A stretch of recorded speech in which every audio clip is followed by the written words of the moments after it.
Hello friends, welcome back to my channel. I hope आप लोग अच्छे होंगे, स्वस्थ होंगे, एकदम मस्त होंगे। तो मैं आज पार्टी ब्लॉग कंटिन्यू करने वाली हूँ, क्योंकि मैंने जो लास्ट ब्लॉग डाला था वो पार्टी प्लानिंग पे डाला था कि आप लोग कैसे अपने घर पे पार्टी एंजॉय कर सकते हो, प्लान कर सकते हो, वो भी 15 से 20 लोगों तक। अगर ज़्यादा अमाउंट में लोग आते हैं आपके घर में तो उसके लिए तो आपको मैनेज करना पड़ेगा, कैटरिंग वगैरह की व्यवस्था करनी पड़ेगी। लेकिन अगर आपके घर में 10, 15, 20 ऐसे लोग आते हैं तो आप इजीली मैनेज कर सकते हो। तो मैंने कल आपको बता ही दिया था कि अगर गेस्ट लिस्ट तैयार कर लीजिए, कितने गेस्ट आने वाले हैं आपके घर में, उनकी लिस्टिंग करिए, कितने लोग हैं, किस एज के हैं, तो थोड़ा टेंशन आपकी सॉल्व हो सकती है। तो चलो कंटिन्यू करते हैं आगे की लिस्ट। अब हमने किचन के बारे में आपको बता दिया था कि किचन में आपके क्या क्या बनना है, उसकी लिस्ट रेडी करिए। बहुत सारी जगह देखा होगा आपने, जब हम लोग मैरिज वगैरह प्लान करते हैं, मैरिज या कुछ भी होता है बड़ा फंक्शन, तो मैं इसे प्लान करते हैं तो हम लिखना शुरू करते हैं ना कि किसको किसको बुलाना है, कितना अरेंजमेंट हो चुका है, कितना नहीं हुआ बाकी है। तो वो सब चीज़ें ईजिली मैनेज हो जाती हैं। आजकल क्या होने लगा है कि हमारे पास टाइम नहीं रहता है या कुछ प्रॉब्लम होती है तो हम लोग प्लानर्स को हायर करते हैं, जो कि वेडिंग प्लानर होते हैं, बड़े बड़े पार्टी प्लानर होते हैं। लेकिन अगर मैं एक मीडियम फैमिली की बात कर रही हूँ, मिडिल क्लास की बात कर रही हूँ, तो वहाँ पे इतने बड़े जो कि इतना ज़्यादा पैसा लेंगे आपसे, और प्रायर बुकिंग करनी पड़ती हैं, बहुत सारी चीज़ें होती हैं जिनमें आपका बजट बिगड़ सकता है।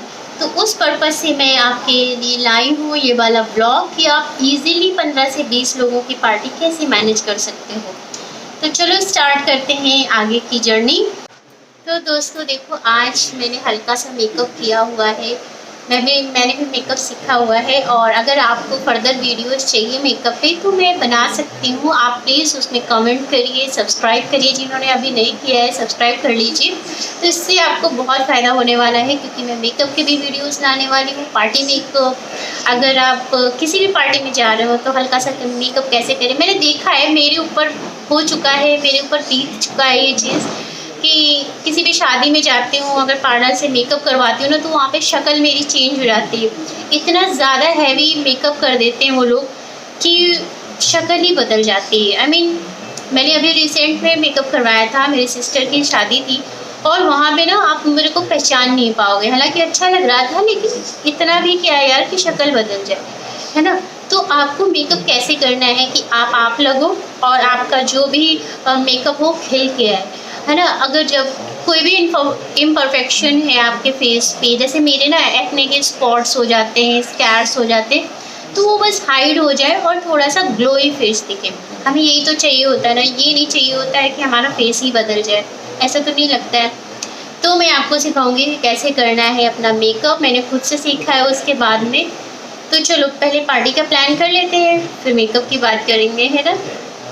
पार्टी में नंबर 1 ये है कि हमने किचन का अरेंजमेंट देख लिया, ठीक है। अब आपको क्या क्या बनवाना है उसका लिस्ट लिख लीजिए, ठीक है। अगर आपको वेजिटेरियन हो तो वेजिटेरियन वाली लिस्ट तैयार करिए, नॉन वेज भी डालना है तो नॉन वेज वाली लिस्ट तैयार करिए। ये मैं दोनों के लिए बता रही हूँ।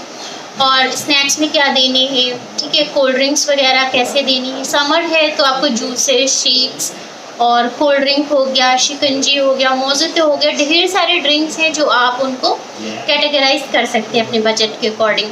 अगर ठंड का सीज़न चल रहा है तो वहाँ पे आपको चाय, कॉफ़ी, ओके, और भी अगर शेक्स वगैरह डालना चाहें तो डाल सकते हैं। ये आपके ऊपर डिपेंड करता है कि आप अपने गेस्ट को क्या देना चाहते हैं और कितने बजट में आप उनको पेश करना चाहते हैं। फिर नाश्ते में जैसे आप हो गया, कटलेट्स हो गए, समोसे हो गए, ठीक है। आजकल सैलड्स होती हैं, तरह तरह की सैलड्स आप दे सकते हो। हेल्दी ऑप्शन भी होता है, सैलड्स बहुत बेटर होते हैं। ड्राई फ्रूट्स रख सकते हो। तो इस तरह करके आपके पास ढेर सारा स्टार्टर कह लो, ये स्नैक्स रेडी हो जाता है। तो उससे क्या होता है कि वो स्टार्टर के रूप में हो जाता है, वो काम कर जाता है। फिर आप आ जाता है मेन क्यूज़ाइन।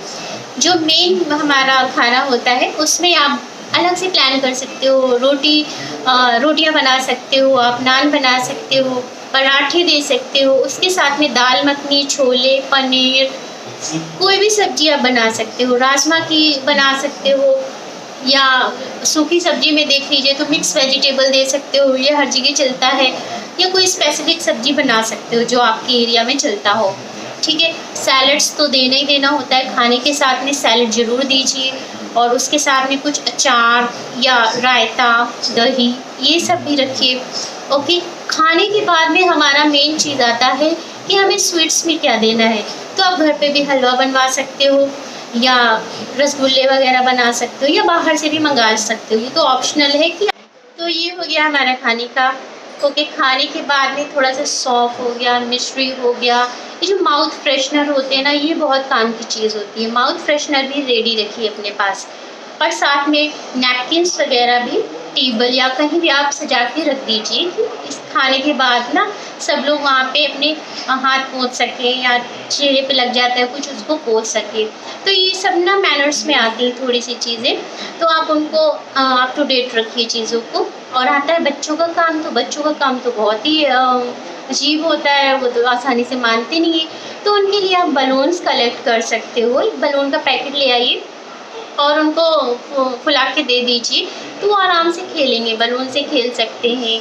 या थोड़े बहुत आपके घर में टॉयज़ पड़े हों तो टॉयज़ प्रोवाइड करिए, चॉकलेट्स दे सकते हैं, टॉफ़ी दे सकते हैं, तो बच्चे अपना इसी में बिज़ी रहेंगे। या थोड़े बहुत गेम ला के रख सकते हैं, जैसे लूडो हो गया, बहुत सारे गेम आते हैं आजकल, चेस हो गया, कैरम हो गया, तो उनको आप ना उसमें बिज़ी कर सकते हो, तो उसमें अपना लगे रहेंगे। फिर थोड़ा बहुत आपने म्यूज़िक सिस्टम ऑन कर दिया तो वो डांस वगैरह हो जाता है। तो इस तरह आपकी पार्टी बढ़िया से हो जाती है, आपको कोई टेंशन लेना नहीं पड़ता है। ठीक है। अब अपने बारी आती है कि अपने घर को कैसे मैनेज करें। सबसे ज़्यादा जो हेडेक होता है लोगों के अंदर कि बहुत सारा सामान होता है हमारे घर में।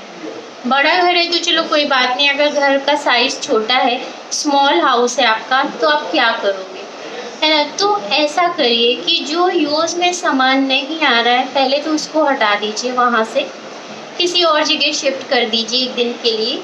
और अगर आपके जैसे हॉलवे है, मेन हॉल है आपका, वहाँ पे कुछ भी पड़ा हो, सोफ़े वगैरह अगर पड़े हैं तो उनको पड़ा रहने दीजिए। और एक्स्ट्रा सामान जो होता है, हम क्या करते हैं, बेड भी डाल रखते हैं वहाँ पे, चेयर्स भी डाल देते हैं, तो वो सब आप हटा लीजिए। इवन एकदम ना खाली कर दीजिए, बस सोफ़े या चेयर थोड़े थोड़े रखिए, बाकी सब हटा दीजिए वहाँ से, उनकी कोई ज़रूरत नहीं होती है। हाँ, अगर आपकी वॉल वगैरह पे कुछ प्रॉब्लम आ गया है तो आप वहाँ पे वॉलपेपर लगा दीजिए, कोई स्टिकर लगा दीजिए या पोस्टर लगा दीजिए। ठीक है। ये आपको ये मैनेज करना है कि आपका घर कैसे सुंदर दिखना चाहिए, खाली दिखना चाहिए, ये आपको तय करना है कि आपको कैसे करना है। और मैंने बता दिया कि आपको हर जगह डोरमैट्स डालने हैं, ठीक है, पर्दे वगैरह लगाने हैं, पर्दे थोड़े अच्छे होने चाहिए, साफ़ सुथरे होने चाहिए। आपका घर मेनली ना क्लीन होना चाहिए, क्लीन होना चाहिए, जिसमें सब लोग ना अच्छे से हाइजीनिक मेंटेन होना चाहिए, तो सब लोग एंजॉय कर सकें। सफाई होती है ना तो हर एक का मन खुश रहता है। और जहाँ भी गंदगी होती है, बहुत सारा सामान ढेर सारा रखा होता है ना, तो आदमी का थोड़ा सा माइंड ना घर में घुसते ही डिस्टर्ब हो जाता है। फिर वो जो एंजॉय वाले मूड में होता है, उसको एंजॉय करने का मन कम हो जाता है। वो आपके चारों तरफ देखता ही रहेगा कितना सामान है, कितनी गंदगी है ना। ऐसा नहीं होना चाहिए। और फाइनली बात आती है कि आप अपने घर में रूम फ्रेशनर ज़रूर रखें।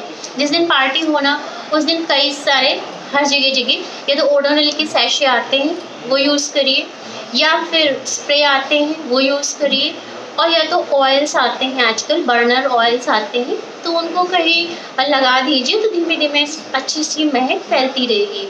तो ये कुछ पॉइंट्स जो होते हैं, ये बहुत इम्पॉर्टेंट है हमारी पार्टी के लिए, जो हम अपने घर में अच्छे से कर सकते हैं, और सबका मन भी बहुत खुश रहता है इन सब चीज़ों से। ठीक है। तो कैसा लगा ये आज का ब्लॉग। अगर आपको कोई स्पेसिफिक जानकारी चाहिए इसके रिगार्डिंग, पार्टी के रिगार्डिंग, आप कौन सी पार्टी करने वाले हो, ये मुझे कमेंट करके बता दीजिए। अगर मुझसे हुआ तो मैं आपको ज़रूर पूरा डिटेल में जानकारी दूंगी। और प्लीज़ लाइक करिए, शेयर करिए, सब्सक्राइब करिए, और बने रहिए मेरे चैनल पे। फिर मिलते हैं नेक्स्ट ब्लॉग में, तब तक के लिए बाय बाय।